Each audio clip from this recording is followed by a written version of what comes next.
మీరు ఇక్కడున్న మన ఆడపడుచులు కానీ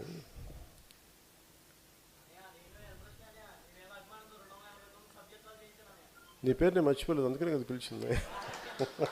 అందుకనే కదా ఉన్నాం. నేనేం చెప్పానంటే నాకు వేలు సంఖ్య అవసరం లేదు, 10 మంది ఆర్గానిక్ చేసి నాకు వాళ్ళు కావాలి. ఇది ఎందుకు చెప్పానంటే, మార్నింగ్ లేచినప్పుడు ఎందుకు చెప్తున్నానంటే, నేను అందరిని ఇండివిజువల్ గుర్తిస్తాను. నేను నాకు ఇలా కాదు, మన దగ్గర దాదాపు 20,000 మంది ఈ సాధక్ డ్రైవ్ చేసిన సాధకులుగా ఉన్నారు. సో నేను వివరిస్తాను ఎందుకు మీరు సాధక్ అనే పదం. ఇవన్నీ మనం ఒక అవగాహన ఉన్నప్పుడు, ఒక నేసెంట్ స్టేజ్లో ఉన్నప్పుడు, లేదంటే మనం ఎదుగుతున్న పరిణామ దశలో ఉన్నప్పుడు, సమాజాన్ని చూస్తున్నప్పుడు ఒక చిన్న కోపం వస్తే, ఒక అన్యాయం చూసినప్పుడు, ఒక మురుగునీటిని శుద్ధి చేయకుండా కాలంలోకి వదిలేసినప్పుడు, తాగే నీళ్లు కలుషితం అయిపోతుంది. సగటు మనిషికి ఒక వ్యక్తికి చిన్నపిల్లడు కోపం వస్తే ఎవరి మీద కోపం చూపించాలో తెలియదు, కానీ అన్యాయం జరుగుతుందని తెలుస్తుంది.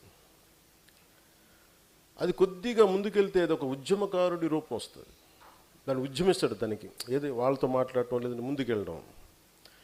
కానీ దానిని కొన్ని సంవత్సరాల పాటు పట్టుకుంటే ఒక సాధకుడిగా మారుతాడు. సాధకుడు అనేది స్పిరిచువల్ వర్డ్, యాక్చువల్గా పొలిటికల్ వర్డ్ కాదు. సాధక్ అంటే ఒక సాధన చేసేవాడు, స్పిరిచువల్ సాధన చేసేవాడు సాధక్ అంటే. నేను రాజకీయాలని స్పిరిచువల్ సాధనగా పెట్టుకున్నాను. ఎందుకంటే నేను వెళ్ళిపోయి నేను కూర్చోబెట్టి యోగాలు చేసుకుంటూ ఇవన్నీ పెట్టుకుంటూ నేను చాలా సుఖంగా ఉండిపోవచ్చు. నాకు యోగ సాధనలో కూడా స్వార్థంగా కనిపించింది. నాకు ఆ యోగ సాధనని వదిలేసి రాజకీయాలు నా యోగ సాధనగా పెట్టుకున్నాను నేను. సో అందుకు నా జీవితం ఉద్యమించే వ్యక్తి ఆలోచన విధానం నుంచి సాధకుడిగా మారింది.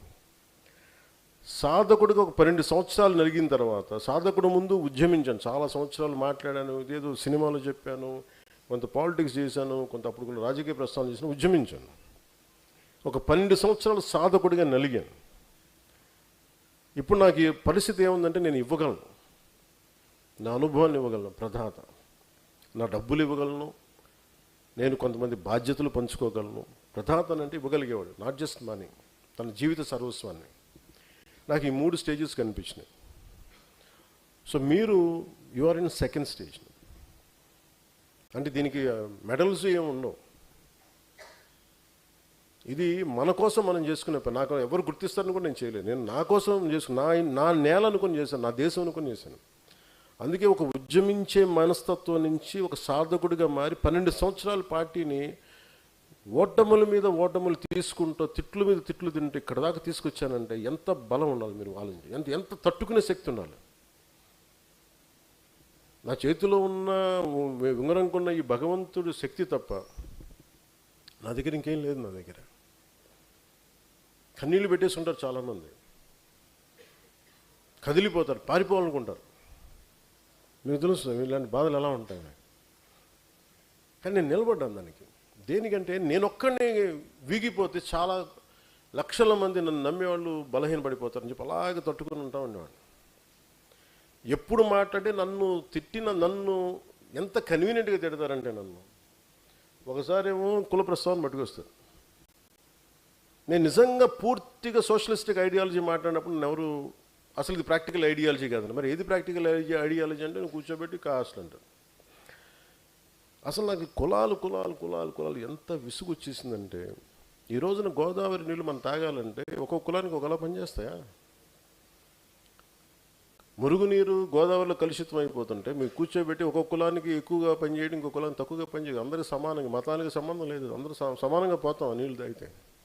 ఆ స్థాయిలో ఉన్నాయి. సో నేను ఇవన్నీ ఆలోచించి సమ్వేర్ ఎక్కడో మనం దీనికి ఒక యూనివర్సల్ థాట్ పట్టుకోద్దాం, మోర్ ప్రాక్టికల్ థాట్ అని తీసుకొచ్చి ఇక్కడ దాకా నడుపుకుంటూ వచ్చాను.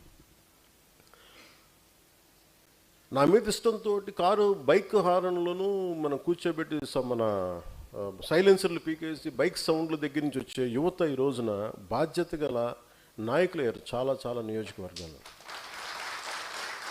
అంటే వాళ్ళు నిరంతరం నేను చెప్పి మాట్లాడి అసలు ఇంట్లో నుంచి బయటికి రాని వాళ్ళు ఎవరన్నా అడగాను, మీ పేరేంటమ్మా? హసీనా, షేక్ హసీనా. ఇక్కడున్న ఆడపడుచులందరూ వాళ్ళు అంతకుముందు ఒక 15 సంవత్సరాల ఇళ్ళ నుంచి బయటకు వచ్చేవాళ్ళు అడగాను, అసలు ఎప్పుడు వచ్చేవాళ్ళు కాదు. కాబట్టి ఏ ధైర్యంతో వచ్చారంటే, నేను చెప్పాను మీలో నుంచి బలమైన నాయకులు రావాలి. మీరు ఇళ్లలోంచి మీకున్న నిజంగా గృహిణులకున్నంత కోపం పాలిటిక్స్ మీద అవగాహనకి ఎవరికి మగాళ్ళు కూడా అంత ఉండదనిపిస్తుంది ఒకసారి. మీకు వచ్చి ఎంత ఎదురు తిరిగి అసలు నేనేమిటి లాగిపెట్టి కొట్టి మా అమ్మ దగ్గర వింటా ఉండేవాడిని అన్నీ. నాకు అందుకు తెలుసు మీరు అందరూ. మా పిన్నుల దగ్గర మా అక్కల దగ్గర వింటేవాడిని. సో నాకు ఇంట్లో ఆ కోపాలు ఎలా ఉంటాయో తెలుసు నాకు. సో అందుకని నాకు జనసేన ఆడపడుచులకి చాలా ఉన్నతమైన స్థానం ఇవ్వాలన్న నా కోరిక. దానికి నమ్మి మీరు నిలబడినందుకు ఇక్కడ ఉన్న మీ తరపున జనసేనలో ఉన్న వీర మహిళలందరికీ మనస్ఫూర్తిగా మీకు నేను హృదయపూర్వకంగా పేరు పేరున ప్రతి ఒక్కరికి నా ధన్యవాదాలు. మీరు నన్ను నమ్మి నిలబడినందుకు నేను నా గుండె లోతుల నుంచి మీకు నేను నా కృతజ్ఞతలు తెలియజేస్తాను.